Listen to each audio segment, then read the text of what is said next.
China is rapidly changing the landscape of global trade. The country has emerged as a trade powerhouse, strategically building a network of partnerships and infrastructure projects. This network, often referred to as the New Silk Road, aims to connect China with markets across Asia, Europe, and Africa. China's ultimate goal is to reshape global trade patterns and solidify its position as a leading economic power. This ambition has led to a new era of trade competition, with the West watching China's every move. China's trade strategy is built on a foundation of massive investments in infrastructure, transportation, and logistics. The country is pouring billions of dollars into the construction of ports, railways, highways, and energy pipelines. These investments are creating new trade routes and strengthening existing ones, making it easier and cheaper for goods to flow between China and the rest of the world. This strategic approach is already yielding results, with China's trade volumes soaring to unprecedented levels. China's rise as a trade titan is not without its challenges. The country faces criticism over its trade practices, including allegations of intellectual property theft and unfair competition. There are also concerns about the environmental impact of China's massive infrastructure projects. Despite these challenges, China remains determined to forge its own path in the global trade arena, challenging the existing order and reshaping the rules of the game. The world is watching closely as China's trade ambitions continue to unfold. China's ambitious trade strategy hinges on the development of new trade routes across Eurasia. The country is investing heavily in the creation of multiple corridors, each designed to bypass traditional maritime routes controlled by the West. These overland routes, often referred to as the New Silk Road, promise faster transit times and reduce shipping costs. This strategic move is reshaping the geopolitical landscape, fostering closer ties between China and countries along these corridors.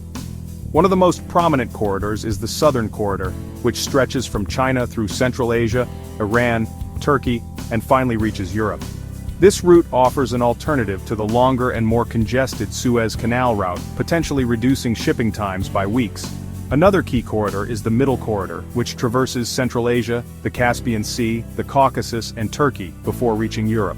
This route provides a vital link between China and the resource-rich countries of Central Asia. The International North-South Transport Corridor, or INSTC, is another crucial piece of the puzzle. This corridor connects Russia, Iran, and India, offering an alternative to the Suez Canal for trade between Europe and Asia. The INSTC significantly reduces transport costs and time by utilizing a combination of rail, road, and sea routes. China's investment in these Eurasian trade routes is not just about economics, it's about geopolitics. By creating alternative trade routes, China aims to reduce its dependence on the West and strengthen its influence in strategically important regions.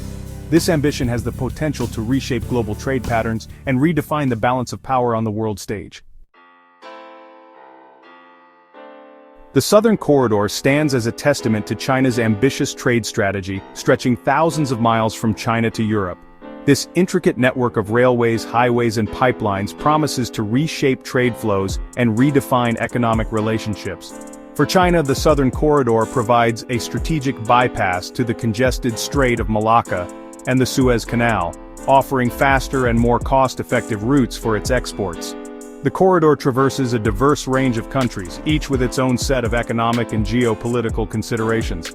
Central Asian nations like Kazakhstan and Uzbekistan see the corridor as an opportunity to leverage their strategic location and attract foreign investment.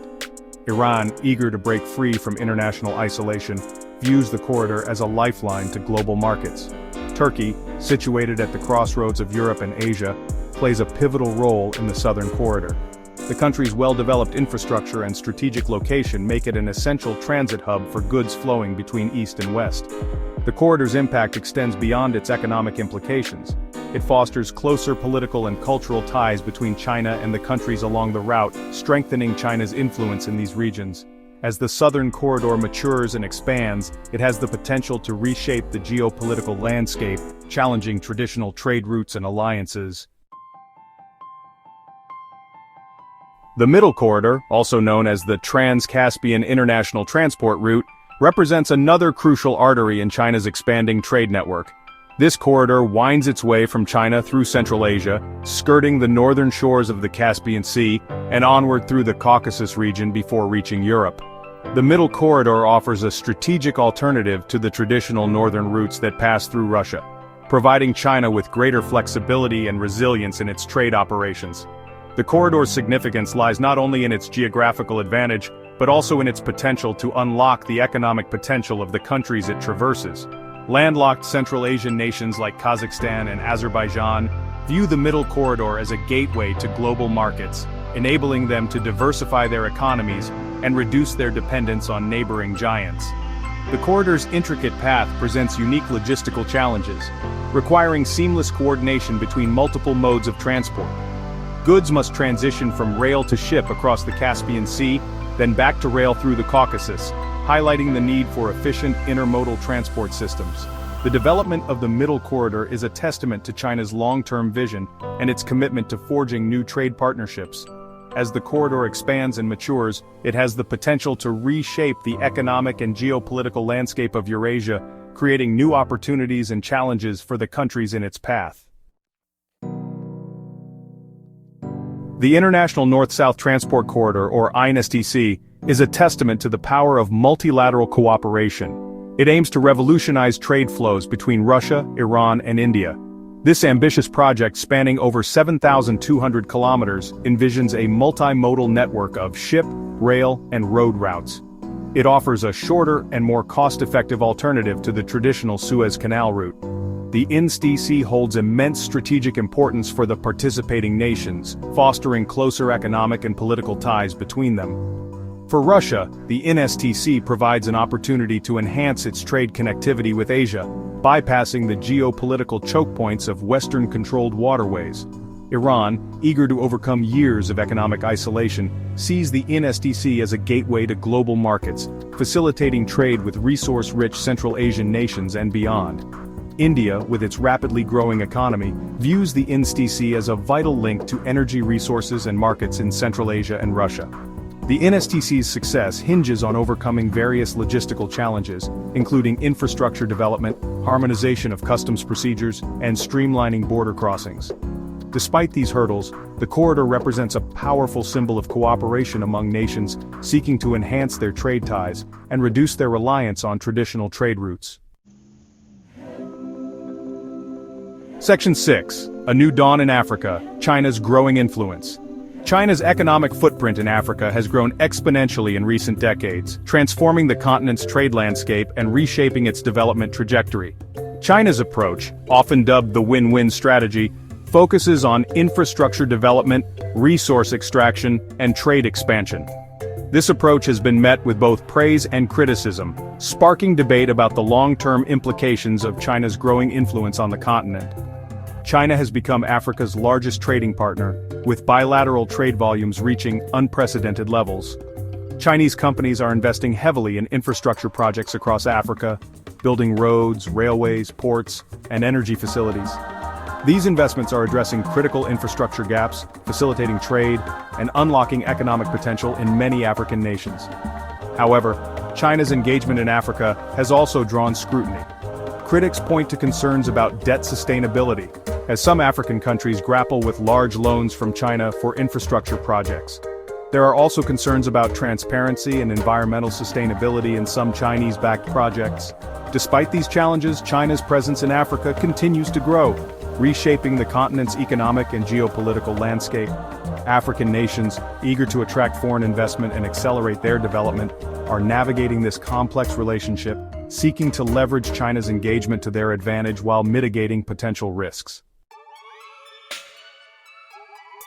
Section 7. Shifting Sands, the evolving dynamics of China-Africa relations. The narrative of China-Africa relations is constantly evolving, moving beyond the simplistic tropes of debt-trap diplomacy and neo-colonialism. While concerns about debt sustainability and transparency persist, there's a growing recognition of the need for a more nuanced understanding of this complex relationship. China is increasingly emphasizing sustainable development and green investments in Africa, aligning its projects with the continent's development priorities. The focus is shifting from large-scale infrastructure projects to initiatives that promote industrialization, technology transfer, and job creation. African nations are also becoming more assertive in setting the terms of engagement with China, demanding greater transparency, technology transfer, and local content requirements in Chinese-backed projects. The rise of the African Continental Free Trade Area, or AFCFTA, adds another layer of complexity to the equation. This ambitious trade agreement, aiming to create a single market for goods and services across Africa, has the potential to reshape the continent's economic landscape. China sees the AFCFTA as an opportunity to further integrate its economic interests in Africa, while African nations view it as a platform to enhance their bargaining power and attract more diversified investments. The dynamics of China-Africa relations are constantly evolving, shaped by factors such as global geopolitics, China's domestic economic priorities, and the growing assertiveness of African nations. As these relations mature, they are likely to become more nuanced, balanced, and mutually beneficial, characterized by greater cooperation, competition, and interdependence. Section 8. Countering the dragon Western responses to China's trade dominance. The West is grappling with the implications of China's expanding global trade network, viewing it as both an economic challenge and a geopolitical threat. Concerns about China's growing influence, particularly its Belt and Road Initiative, or BRI, have prompted Western nations to formulate counter-strategies aimed at protecting their interests and maintaining their global standing. These strategies range from economic initiatives to diplomatic maneuvers, reflecting the West's multifaceted approach to countering China's rise. One key element of the West's response is the promotion of alternative infrastructure development initiatives. The United States, Japan, and European nations are stepping up their investments in developing countries, offering an alternative to Chinese financing for infrastructure projects. These initiatives often emphasize transparency, environmental sustainability, and high labor standards, drawing a contrast with some Chinese-backed projects that have faced criticism in these areas. The West is also strengthening its alliances and partnerships in the Indo-Pacific region, seeking to counter China's growing military presence and assertiveness in the South China Sea. Diplomatic efforts are underway to rally support for a rules-based international order, emphasizing principles of free trade, fair competition, and respect for sovereignty. The West's response to China's trade dominance is still evolving, characterized by a mix of cooperation, competition, and containment. Section 9. The Future of Trade. China's Global Chessboard. The future of global trade is intricately interwoven with China's ambitious strategy to reshape the rules of the game. The country's relentless pursuit of trade dominance, coupled with its massive investments in infrastructure and technology, is creating a new reality for businesses and governments worldwide. Understanding the potential trajectories of China's trade strategy is crucial for navigating the complexities of this evolving landscape. One potential scenario is the emergence of a bipolar trade order, with China and the United States leading distinct but interconnected trading blocs. This scenario could see the intensification of trade tensions and the fragmentation of global trade rules, leading to greater uncertainty and volatility in the global economy. Another possibility is a more fragmented and regionalized trade landscape, with regional trade agreements and partnerships gaining prominence. In this scenario, China's influence would be concentrated in Asia and other regions where it has established strong economic ties, while the United States would focus on maintaining its dominance in the Americas and strengthening alliances in Europe and the Indo-Pacific. A more optimistic scenario envisions a gradual convergence towards a more inclusive and sustainable global trade order. In this scenario, China would play a more responsible role in global trade governance, adhering to international norms and standards, while the West would be more open to accommodating China's interests and concerns. The future of trade will be shaped by a complex interplay of factors including geopolitics, technological advancements, and the evolving preferences of consumers and businesses. Navigating this dynamic landscape will require flexibility, adaptability, and a willingness to engage in constructive dialogue and cooperation to ensure a more stable and prosperous global economy.